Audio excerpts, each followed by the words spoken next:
Shalom pemirsa yang kami kasihi, di dalam nama Tuhan Yesus yang ada dimanapun berada saat ini. Kembali bersama dengan kami dalam diskusi pelajaran Sekolah Sabat dengan judul besar Kitab Markus. Pelajaran yang keempat dengan judul Berbagai Perumpamaan. Dari Studio Voice of Seven, Jalan Tanjung Anom nomor 7 Surabaya, kita akan kembali membahas pelajaran ini. Bila mana Bapak Ibu Saudara-saudara rindu untuk dilayani, boleh menghubungi nomor yang ada di layar Anda, dan kami dari tempat ini akan melayani Bapak Ibu Saudara-saudara. Adapun dua narasumber kita pada saat ini, yang pertama adalah Pendeta Jacob Baitanu, yang sudah diputuskan menjadi Gembala Jemaat Sukorejo, Pasuruan. Shalom Pendeta. Shalom. Shalom pemirsa. Yang kedua yang ada di sebelah kanan saya, hamba Tuhan Pendeta Daniel Siswanto yang sudah diputuskan menjadi Gembala Jemaat Dr. Sutomo Madiun. Shalom Pendeta. Shalom. Salam pemirsa dimanapun Anda berada. Untuk memulai pelajaran diskusi Sekolah Sabat pada saat ini, kita akan sama-sama berdoa yang akan dibuka oleh Pendeta Jacob Baitanu. Mari kita bersatu dalam doa. Bapa kekal yang bertakhta dalam kerajaan surga, terpujilah namamu di tempat yang maha tinggi. Kami datang kepadamu sebagaimana kami ada. Kiranya engkau akan mengampuni kami, mulaikan kami di hadapan hadiratmu, sehingga ketika kami belajar akan firman-Mu, engkau akan menolong kami melalui Roh Kudus, sehingga kami boleh dapat memahami akan firman-Mu, dan biarlah Roh Kudus akan terus membimbing kami untuk menjadi pelaku firman-Mu, sehingga kami boleh dapat mempersiapkan diri kami untuk menantikan kedatangan-Mu yang tidak lama lagi. Terima kasih banyak Bapa, inilah doa kami. Dalam nama Yesus kami berdoa. Amin. Amin. Ayat inti pelajaran Sekolah Sabat kita, pelajaran keempat dengan judul Berbagai Perumpamaan terdapat di dalam Kitab Markus, pasalnya yang keempat, ayat 24 dan 25. Firman Tuhan berkata, "Lalu ia berkata lagi, camkanlah apa yang kamu dengar. Ukuran yang kamu pakai untuk mengukur akan diukurkan kepadamu, dan di samping itu akan ditambahkan lagi kepadamu. Karena siapa yang mempunyai, kepadanya akan diberi. Tetapi siapa yang tidak mempunyai, apapun juga yang ada padanya, akan diambil daripadanya." Pelajaran kita pada pekan ini adalah perumpamaan-perumpamaan dalam kitab Markus, di mana perumpamaan-perumpamaan yang dicatat dalam kitab Markus adalah yang paling sedikit di antara Injil sinoptik, baik itu Matius maupun Lukas. Selama bertahun-tahun para ahli memperdebatkan makna dan penafsiran perumpamaan Yesus. Bagaimana menafsirkannya? Apa maksudnya? Mengapa Yesus menggunakan perumpamaan tersebut? Jenis pelajaran apa yang hendak diungkapkan? Dan bagaimana secara harafiah perumpamaan tersebut harus dipahami? Atau apakah itu hanya sekedar kiasan? Dan lain sebagainya. Jelasnya kita tidak akan menyelesaikan isu tersebut dalam pelajaran pekan ini. Sebaliknya kita akan melihat kepada perumpamaan-perumpamaan tersebut. Baik itu penabur, pelita, takaran, benih yang tumbuh, dan biji sesawi. Tetapi yang pasti dalam pelajaran ini kita mengetahui bahwa ada satu topik utama yang sebenarnya Yesus ingin berikan kepada saya dan saudara. Khususnya di dalam kitab Markus, yaitu tentang kerajaan Allah. Di mana kitab Markus dalam pasalnya yang pertama ayat 14 dan 15 telah mengungkapkan tentang hal ini. Firman Tuhan berkata, "Datanglah Yesus ke Galilea memberitakan Injil Allah," katanya. "Waktunya telah genap, kerajaan Allah sudah dekat." Mari kita lihat gambaran tentang perumpamaan Tuhan Yesus, pelajaran hari Minggu, Senin dan Selasa yang akan dipaparkan oleh hamba Tuhan Pendeta Jacob Baitanu. Kami persilakan Pendeta. Shalom pemirsa, Bapak Ibu, saudara-saudara sekalian dimanapun berada. Mari buka pelajaran Sekolah Sabat kita untuk pelajaran hari Minggu, Senin dan Selasa. Mari kita lihat dulu pelajaran hari Senin, yaitu perumpamaan mengenai sang penabur. Sebagian orang ketika membaca perumpamaan ini, mereka langsung lompat kepada penafsiran, lalu menarik pelajaran rohani. Mereka tidak peduli dengan konteks atau tidak melihat kepada konteks. Nah, konteks ini banyak, ada konteks budaya ataupun konteks dari teks itu sendiri. Sehingga yang terjadi adalah mereka kehilangan makna cultural dari teks yang dimaksud oleh Tuhan Yesus. Misalnya kalau kita lihat perumpamaan Tuhan Yesus tentang seorang penabur. Perumpamaan ini harus dimengerti, harus dibaca di dalam konteks abad pertama. Kenapa? Karena kalau kita lihat di dalam budaya modern hari ini, maka kita akan menemukan bahwa penabur itu adalah penabur yang bodoh dan penabur yang tidak bijaksana. Kenapa? Karena ia menabur di pinggir jalan.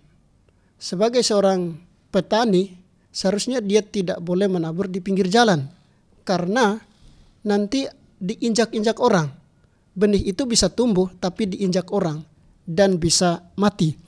Kemudian dia juga menabur di tanah yang berbatu. Sebagai seorang petani yang baik, yang mengerti perkebunan, dia akan menyingkirkan dulu batu-batu yang ada di kebun. Sehingga dia bisa menanam di tempat yang subur. Kemudian dia juga menanam di tempat yang bersemak, semak duri atau berumput ya. Nah, ini juga menunjukkan bahwa petani ini tidak bijaksana di dalam menanam ya. Sehingga yang terjadi adalah kalau kita melihat di dalam konteks kita hari ini, maka kita akan mengambil kesimpulan bahwa penabur ini tidak bijaksana ataupun bisa dikatakan adalah penabur yang bodoh karena dia tidak mengerti sesungguhnya tentang pertanian. Tetapi cerita ini kalau kita membaca di dalam konteks pada masa itu, yang terjadi adalah kita akan memahami kenapa Yesus berbicara seperti itu. Kalau kita lihat cerita yang ada di situ, ada 4 cerita sebenarnya yang terjadi. Yang pertama, dia berbicara tentang penabur yang menabur di tanah yang di pinggir jalan. Kemudian dia menabur juga di tanah yang berbatu. Lalu dia juga menabur di tanah yang bersemak duri. Dan dia juga menabur di tanah yang baik. Nah, kalau kita lihat di dalam narasi ini yang diceritakan oleh Tuhan Yesus, maka yang kita lihat di sana adalah penabur ini berani untuk mengambil risiko. Dia mengambil risiko yang sangat besar. Dia tahu bahwa dia akan rugi. Dia tahu bahwa pekerjaannya itu bisa sia-sia. Tetapi yang terjadi di sini adalah dia tetap melakukan pekerjaannya. Karena untuk mengerti akan hal ini, kita perlu melihat ada satu cerita di dalam Injil Matius. Kalau kita lihat, membaca cerita itu, waktu Yesus bersama-sama dengan murid-muridnya, tiba-tiba ada seorang perempuan yang datang membawa buli-buli lalu mengurapi Yesus dengan minyak narwastu pada waktu itu. Dan ketika dia menumpahkan akan minyak narwastu itu ke tubuh Yesus, Yudas sebagai muridnya dia mengkritik Yesus. Dia bilang ini adalah pemborosan, seharusnya dijual dan bisa digunakan untuk membantu orang. Dan akhirnya Yesus merespon kritikan dari siapa ini? Yudas.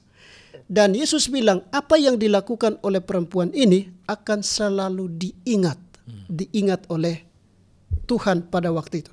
Jadi yang terjadi di sini adalah dia tidak peduli mau ambil risiko atau tidak, mau gagal atau tidak, dia tetap melakukan hal itu. Karena itu adalah suatu tindakan yang baik. Kebenaran itu harus membutuhkan yang namanya risiko, harus mengambil risiko di dalam kehidupan pelayanan. Ada orang yang memang tidak mau mengambil risiko. Dia mau melihat yang baik-baik saja. Tetapi di dalam pelayanan, yang paling dibutuhkan adalah risiko yang harus kita ambil. Kemudian yang berikutnya adalah kalau kita lihat cerita ini, cerita yang pertama, cerita yang kedua, cerita yang ketiga, itu berbicara tentang kegagalan.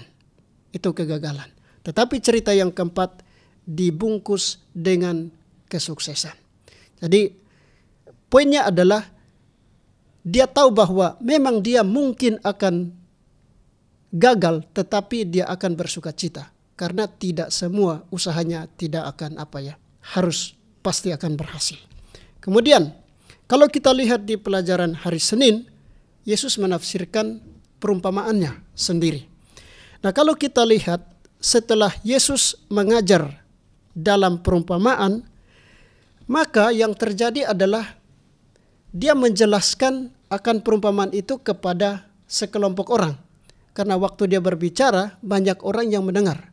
Tapi setelah dia berbicara, banyak orang yang tidak mau mendengarkan penjelasan. Sehingga dia mengajak murid-muridnya ke tempat yang sepi untuk menjelaskan akan perumpamaannya. Dengan kata lain, tidak semua orang yang mendengar itu suka untuk melakukan pekabaran firman Tuhan. Kemudian, tindakan ini menunjukkan bahwa sebagian orang tidak peduli dengan khotbah, sehingga ia memilih untuk menjelaskan pekabarannya kepada orang yang suka mau belajar. Kemudian dalam perumpamaan itu, dalam perumpamaan Yesus menjelaskan kepada orang-orang pada masa itu atau murid-murid yang mendengar pada saat itu bahwa benih itu menunjuk kepada firman Allah. Benih yang dimaksud oleh Tuhan Yesus itu menunjuk kepada firman Allah yang disampaikan. Lalu lokasi atau jenis-jenis tanah yang disampaikan oleh Tuhan Yesus dalam perumpamaannya itu menunjuk kepada suasana hati manusia ketika mendengarkan firman Tuhan. Kemudian yang ketiga, burung-burung yang ada di dalam cerita itu menunjuk kepada usaha iblis untuk menggagalkan bertumbuhnya firman Tuhan di dalam hati manusia. Kemudian mari kita lihat tanah yang dimaksud oleh Tuhan Yesus. Tanah di pinggir jalan itu adalah menunjuk kepada orang yang menerima firman Tuhan, tetapi firman itu tidak bertumbuh di dalam kehidupannya. Karena hatinya yang begitu keras sehingga firman Tuhan itu tidak bertumbuh di dalam hatinya. Dan karena firman itu tidak masuk ketika disampaikan, maka iblis akan datang untuk menggagalkan bertumbuhnya firman Tuhan di dalam hati. Kemudian yang kedua, tanah yang berbatu. Tanah yang berbatu itu menunjuk kepada orang yang mendengarkan firman Tuhan dengan sukacita. Benih itu tumbuh, firman Tuhan itu bertumbuh, tetapi tidak berakar dalam. Sehingga pada waktu matahari terbit yang menunjuk kepada cobaan-cobaan, orang itu ketika mengalami cobaan yang terjadi adalah dia akan meninggalkan firman Tuhan, artinya murtad. Lalu semak duri, ini menunjuk kepada orang-orang yang mendengarkan firman Tuhan, tetapi karena mereka lebih suka dengan hal-hal duniawi sehingga menghimpit bertumbuhnya firman Tuhan. Sehingga yang terjadi adalah mereka akhirnya murtad, meninggalkan gereja Tuhan. Lalu yang keempat itu adalah tanah yang subur. Nah, itu menunjuk kepada orang-orang yang mendengarkan firman Tuhan dengan baik, menghidupkan firman Tuhan dengan baik. Sehingga yang terjadi adalah firman Tuhan itu mengubah hidup mereka dan mereka bisa berbuah, menghasilkan buah yang berkelimpahan. Kemudian kita lihat pelajaran hari Selasa. Di sana kenapa Yesus berbicara di dalam perumpamaan seperti yang tadi sudah kita lihat ya. Perumpamaan kalau kita membaca hanya sepintas, membaca perumpamaan itu sepintas saja, maka kita akan mendapati bahwa Yesus mengajar dalam perumpamaan tujuannya adalah supaya menutup hati orang-orang yang mendengar, orang-orang jahat. Sehingga mereka akan tetap hidup di dalam kejahatan mereka. Itu kalau kita membaca sepintas. Kemudian, tapi pandangan ini adalah pandangan yang keliru. Pandangan yang keliru. Kenapa? Karena Yesus mengajar itu bukan hanya mengajar untuk orang-orang Yahudi. Tapi juga dia mengajar di orang-orang yang bukan Yahudi, orang-orang luar. Kemudian, ada juga yang berpandangan, sebelum ke sana, orang-orang pada masa itu, mereka juga bisa mengerti perumpamaan yang disampaikan oleh Tuhan Yesus. Jadi tidak benar bahwa Yesus berbicara dalam perumpamaan, tujuannya adalah supaya menutup hati orang untuk tidak mengerti akan firman Tuhan. Karena argumentasinya adalah Yesus mengajar di tempat-tempat lain yang bukan orang Yahudi. Lalu para ahli Taurat juga mengerti perumpamaan dari Tuhan Yesus. Kemudian ada juga yang mengatakan bahwa perumpamaan itu digunakan untuk mempermudah orang untuk bisa mengerti akan pesan yang disampaikan oleh Tuhan Yesus. Tapi pandangan juga ini keliru. Kenapa? Karena kalau kita lihat di dalam Markus pasal 4 ayat 10 sampai 13, orang mengerti apa yang dimaksud oleh Tuhan Yesus. Jadi tidak benar bahwa Yesus menggunakan perumpamaan supaya mempermudah orang untuk mengerti. Lalu apa masalahnya? Masalahnya adalah kita harus kembali kepada konteksnya. Kenapa Yesus berbicara di dalam perumpamaan? Kalau kita lihat para pemuka agama, situasi politik pada masa itu, para pemuka agama atau orang-orang Yahudi pada masa itu, mereka berusaha untuk menangkap Yesus, mencelakai Yesus. Itu kita bisa melihat dari pasal ke pasal di dalam kitab-kitab Injil. Maka mereka itu mengeraskan hati mereka untuk ajaran Yesus. Mereka tidak mau terima. Nah, di dalam konteks inilah Yesus berbicara di dalam perumpamaan atau menggunakan perumpamaan. Dengan kata lain, Yesus berbicara dalam perumpamaan tujuannya adalah untuk menunjukkan konsekuensi dari penolakan terhadap ajaran Yesus. Itu penekanannya ke sana. Kemudian perumpamaan digunakan oleh Yesus sebagai bahasa peringatan, warning untuk orang-orang yang menolak ajaran Yesus pada masa itu. Dan itu merupakan panggilan pertobatan. Bahasa perumpamaan adalah panggilan pertobatan kepada orang-orang jahat supaya mereka bisa bertobat. Kemudian Petrus, nah Injil Markus ini sebenarnya itu adalah khotbah Yesus, khotbah Petrus, makanya saya bilang Petrus ya. Petrus mengutip di dalam Yesaya pasal 6 ayat 1 sampai 13. Nah, tujuannya adalah supaya menyadarkan para pemuka Yahudi seperti di zaman Nabi Yesaya. Dia mencoba untuk menyadarkan orang-orang Yahudi supaya mereka bisa bertobat pada masa itu. Maka mereka harus kembali kepada kehendak Allah. Jadi tujuan dari perumpamaan adalah mengarahkan orang-orang atau para pendengarnya untuk kembali menghidupkan kehendak Allah di dalam kehidupan mereka. Kemudian, ini tambahan dari saya, ini tidak dari pelajaran sekolah Sabat. Yesus mengajar dalam perumpamaan supaya bahasa-bahasa perumpamaan itu mudah diingat. Mudah diingat. Karena Yesus mengajar itu, pada masa itu mereka biasanya pakai indikator-indikator tertentu atau bahasa-bahasa tertentu, bahasa-bahasa simbol. Tujuannya adalah supaya mudah untuk mengingat ajaran Yesus. Kemudian Allah mau untuk melindungi firman-Nya. Dr. Blasius Abin, dia menulis buku tentang kitab Wahyu. Kenapa bahasa-bahasa Alkitab itu sering menggunakan perumpamaan, sering menggunakan bahasa-bahasa simbol? Karena tujuannya adalah melindungi firman-Nya. Karena setan selalu berusaha untuk memanipulasi akan firman Tuhan. Jadi perumpamaan digunakan supaya melindungi akan firman-Nya. Kemudian dia mau melindungi akan umat-Nya. Dia menggunakan bahasa simbol supaya melindungi umat-Nya. bayangkan kalau Yesus berbicara secara frontal, belum tiba waktunya mati, dia akan ditangkap lalu dia akan dibinasakan. Belum waktunya dia sudah mati. Jadi tujuannya adalah untuk melindungi pelayanan atau melindungi umat Tuhan. Kemudian perumpamaan itu adalah penghakiman bagi orang-orang jahat. Kalau mereka tidak bertobat, maka yang terjadi adalah penghakiman. Lalu yang terakhir, Yesus berbicara dalam perumpamaan, tujuannya adalah dia mau memperkenalkan dirinya sebagai Tuhan. Karena di dalam Injil Markus, pasal 1, pasal 2, sampai pasal terakhir kita melihat Yesus selalu mengungkapkan dirinya sebagai Tuhan. Nah, kalau kita lihat di dalam Perjanjian Lama, misalnya Hosea pasal 12 ayat 10, hanya Tuhan yang bisa mengungkapkan perumpamaan demi perumpamaan. Dengan kata lain, Yesus berbicara dalam perumpamaan, tujuannya untuk menyatakan siapa dirinya.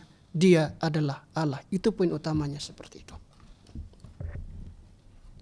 Baik, terima kasih Pendeta Jacob yang sudah memaparkan bagi kita bagaimana Tuhan Yesus memberikan perumpamaan tentang penabur. Bahwa penabur adalah Tuhan, bukan karena dia seorang penabur yang gagal, tetapi tujuannya adalah sebagaimana benih itu jatuh dimanapun saja. Artinya adalah setiap manusia sebenarnya Tuhan telah berikan benih firman kebenaran.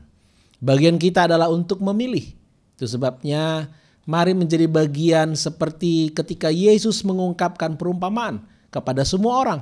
Tetapi ternyata hanya sebagian kecil yang datang untuk mencari tahu apa arti perumpamaan itu. Tentunya saya dan saudara juga rindu untuk datang lebih dekat kepada Yesus. Sehingga kita boleh memahami alasan-alasan ketika Tuhan memberikan perumpamaan. Kita akan lanjutkan kembali dengan perumpamaan yang lain yang akan disampaikan oleh hamba Tuhan Pendeta Daniel Siswanto. Silakan Pak Pendeta. Baik, terima kasih Pak Pendeta Beni. Pemirsa, di pelajaran hari Rabu itu berbicara dari kitab Markus pasal 4 ayat 21 sampai dengan 23 di bagian pertama, dan Markus pasal 4 ayat 24 sampai dengan 25 di bagian yang kedua. Saya akan bacakan dengan cepat agar kita boleh menyimaknya. Yang pertama, perumpamaan tentang pelita. Markus 4 ayat 21.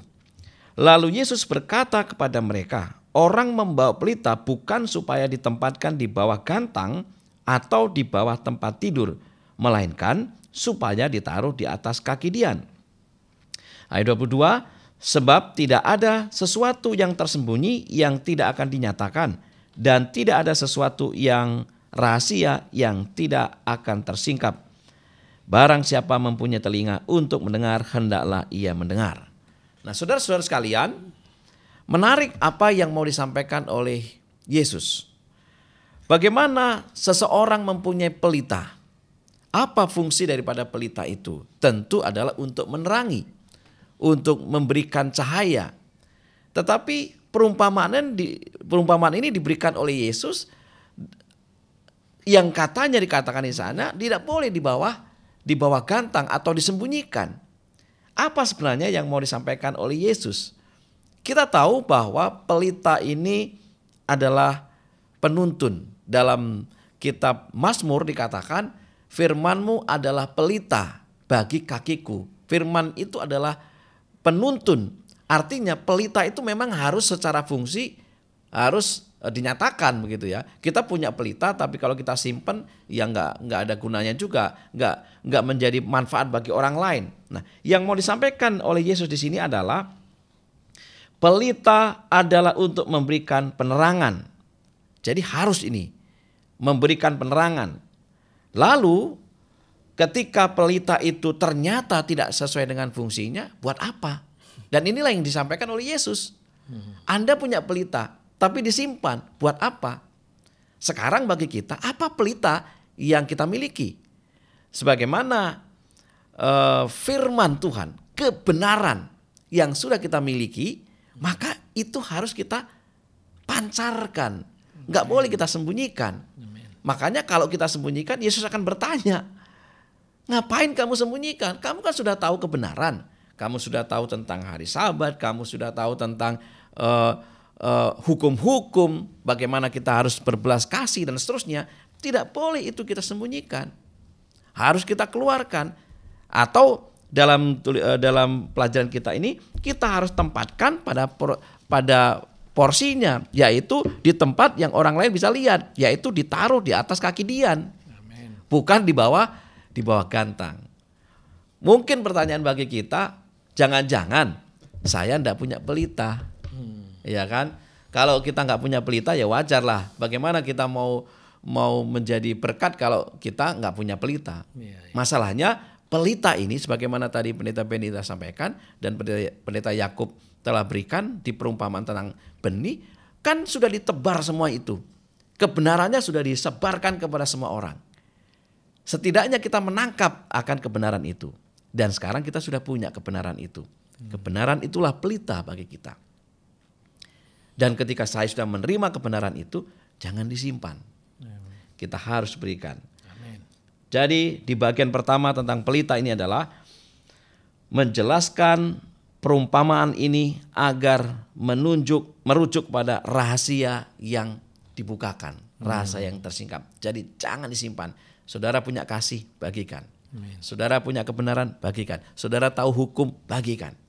Nah itu maksudnya kalau kita punya pelita jangan ditaruh di bawah kantang, tapi tempatkan di atas kaki Dian supaya terlihat nyata.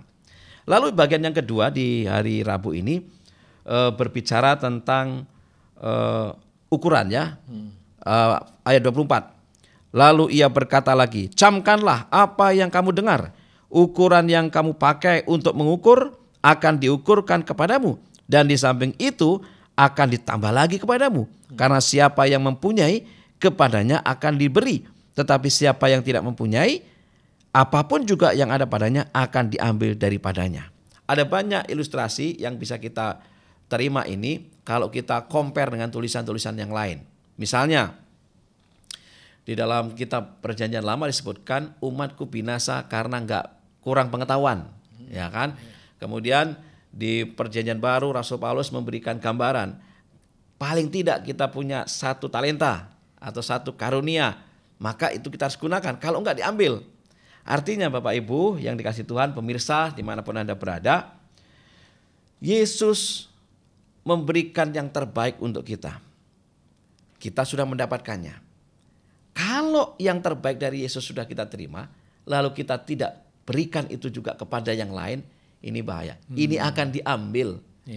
Dan itu menjadi ukurannya. Kamu sudah tahu loh. Makanya hukum itu akan diberlakukan kepada kita kalau kita sudah tahu.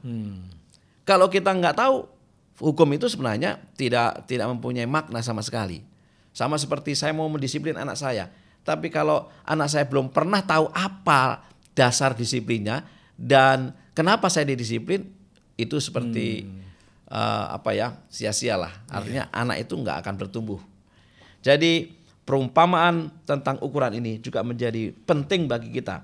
Jika seseorang terus terang dan mengikuti terang itu, dia akan mendapat lebih banyak lagi. Tetapi jika dia menolak terang itu, bahkan apa yang mereka miliki sebelumnya pun akan diambil.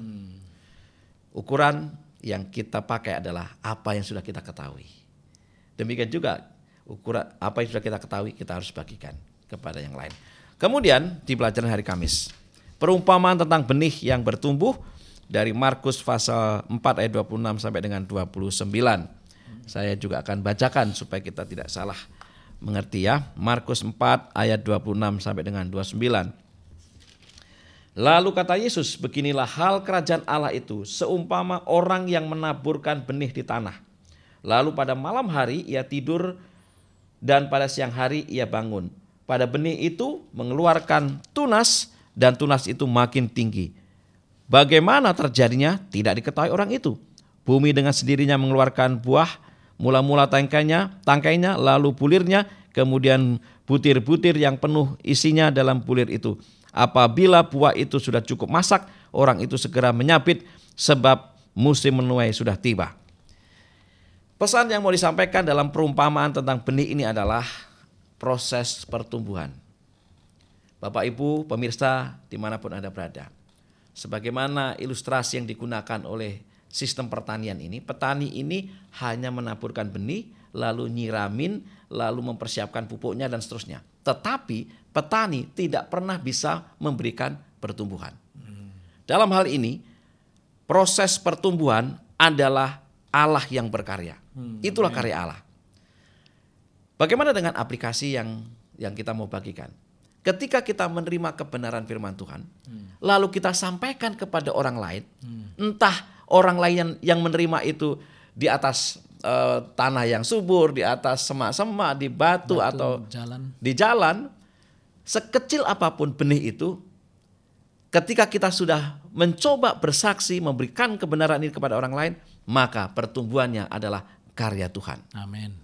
Tidak ada kemampuan kita untuk membuat orang itu bertumbuh kecuali kuasa Tuhan melalui Roh Kudus Tuhan. Jadi tugas kita adalah menaburkan benih.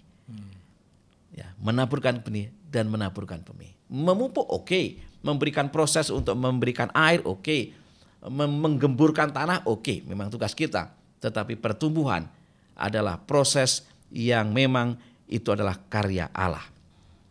Lalu di bagian yang kedua, Markus 4 ayat 30 sampai dengan 32. Saya akan bacakan. Katanya lagi, dengan apa hendak kita membandingkan kerajaan Allah itu? Atau dengan perumpamaan manakah hendaknya kita menggambarkannya? Hal kerajaan itu seumpama biji sesawi yang ditaburkan di tanah. Memang biji itu yang paling kecil daripada segala jenis benih yang ada di bumi. Tetapi apabila ia ditaburkan, ia tumbuh dan menjadi lebih besar daripada segala sayuran yang lain dan mengeluarkan cabang-cabang yang besar sehingga burung-burung di udara dapat bersarang dalam naungannya. Pemirsa, perumpamaan di bagian yang kedua ini menekankan bagaimana sesuatu yang sangat kecil bertumbuh menjadi sesuatu yang sangat besar. Lalu digambarkanlah dengan biji sesawi.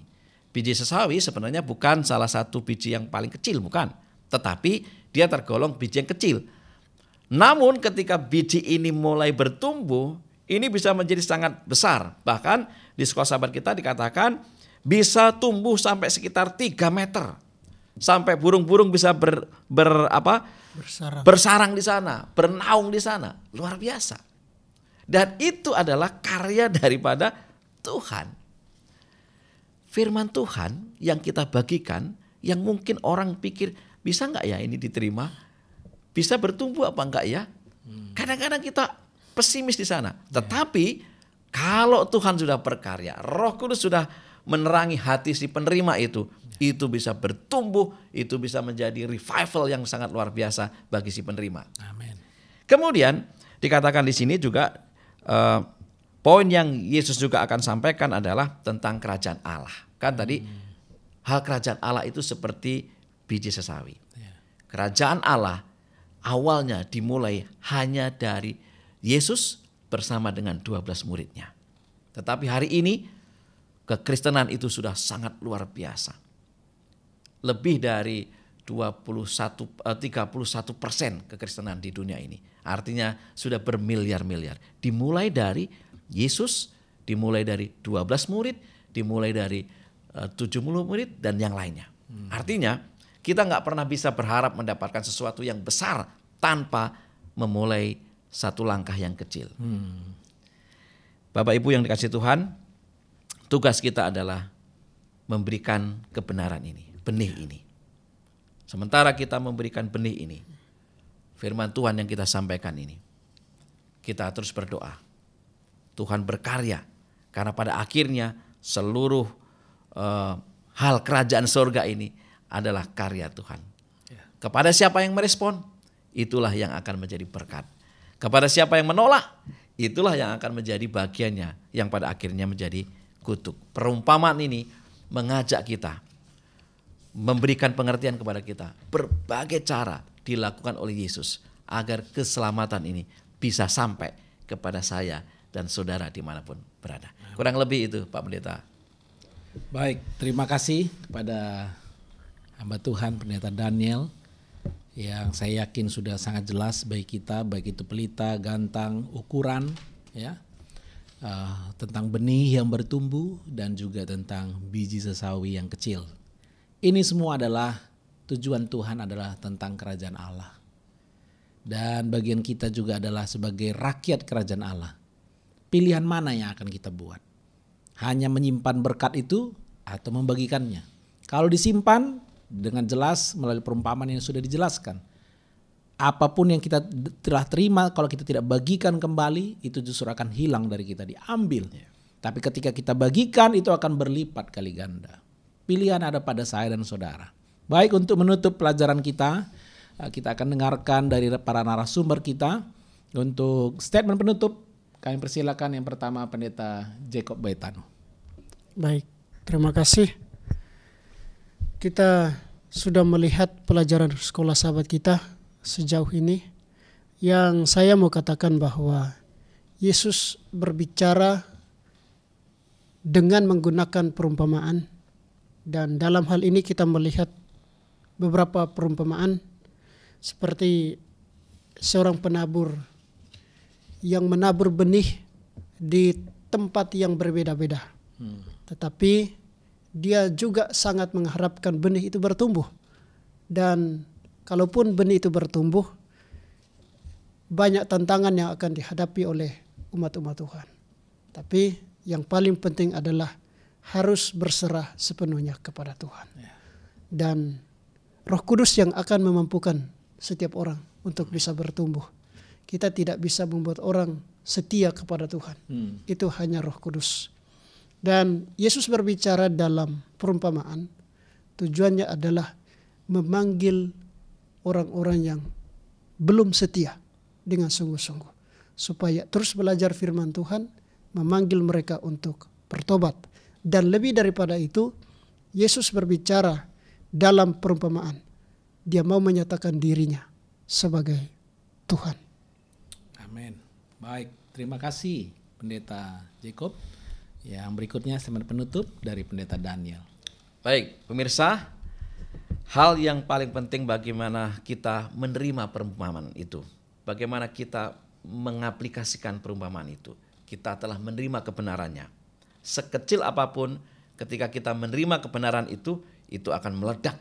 Itu akan bertumbuh, itu akan kokoh. Demikian juga sekecil apapun kebenaran yang kita sudah bagikan atau kita mau bagikan kepada orang lain, Roh Kudus akan berkarya dan suatu saat itu akan menjadi kebangunan rohani yang hebat bagi seseorang yang menerima itu. Bagi kita, mari kita tetap terus menjadi bagian dalam kerajaan Allah itu, ya, menjadi benih yang pada akhirnya akan tinggal di tanah yang subur dan aktif juga, total member involvement katanya ya, supaya kita juga menjadi bagian dari kerajaan Allah yang orang lain akan juga nikmati bagi kita. Masih ada waktu bagi kita untuk kita menerima dan juga kita membagikannya. Terima kasih Pak Pendeta. Baik, terima kasih. Sungguh berkat yang luar biasa ya Bapak Ibu Saudara di rumah. Saya dan saudara adalah rakyat kerajaan Kristus. Perumpamaan diberikan oleh Tuhan Yesus adalah bukti bahwa Tuhan melihat kehidupan sehari-hari. Bagaimana iman kita, bagaimana pertobatan kita, kebaikan hati kita, kejujuran, kesetiaan akan tampak dalam kehidupan mereka yang percaya sebagai umat-umat Tuhan. Akan dilihat terjadi perubahan melalui kuasa Roh Kudus. Dalam kehidupan sehari-hari bagaimana keadilan Tuhan boleh kita nyatakan. Kemurahan Tuhan dalam menolong mereka yang berkekurangan. Mereka yang membutuhkan, memberikan pelindungan bagi mereka yang membutuhkan. Sebagaimana Tuhan telah berikan bagi kita. Kalau tidak, maka kita akan seperti sekam yang dibuang ke dalam perapian. Tetapi Tuhan rindu melalui kehidupan sehari-hari perumpamaan-perumpamaan yang sederhana tapi mudah untuk dipahami bagi mereka yang mau datang dekat pada Yesus. Untuk mengerti, memahami apa yang Tuhan mau dalam kehidupan kita. Tentunya Tuhan mau kita akan bertumbuh, kita akan berbuah, bahkan berlipat kali ganda. Bukan hanya menyimpan untuk diri kita, tetapi menyatakannya kepada siapa saja. Saudara kita, tetangga kita, rekan kerja kita, siapapun. Bahwa Tuhan itu begitu baik. Dan mereka akan lihat kehidupan saya dan saudara. Memang ada perubahan yang nyata, yang kelihatan. Nama Tuhan dimuliakan. Kita boleh diselamatkan. Amin. Untuk menutup seluruh rangkaian ini, kami mohon kesediaan Pendeta Daniel untuk tutup dalam doa. Mari kita tunduk kepala dan berdoa. Bapa di surga, Allah yang maha murah, Allah yang penuh kasih. Ketika kami mempelajari firman-Mu melalui pelajaran sekolah Sabat ini, urapi kami dengan kuasa Roh Kudus Tuhan. Urapi juga pemirsa dimanapun mereka berada. Ketika kami mempelajari, ketika pemirsa mendengarkannya, biarlah kami boleh mengerti dan memahami akan firman ini, sehingga memberikan inspirasi hari demi hari, waktu demi waktu, kami terus dikuatkan, dan pada akhirnya kami menjadi umat-umat Tuhan yang setia, siap menyambut kedatangan Yesus yang tidak lama lagi. Terima kasih ya Tuhan. Mohon berkat untuk kami semuanya, hamba Tuhan Pendeta Benny Tobing, Pendeta Jacob Baitanu, dan seluruh pemirsa dimanapun berada. Dalam nama Yesus kami berdoa dan mengucap syukur. Amin. Amin. Terima kasih kepada kedua narasumber kita, Pendeta Jacob Baitanu, kepada Pendeta Daniel Siswanto, dan kepada seluruh pemirsa. Sampai bertemu di pelajaran diskusi Sekolah Sabat berikutnya. Tuhan memberkati. Amin. Amin.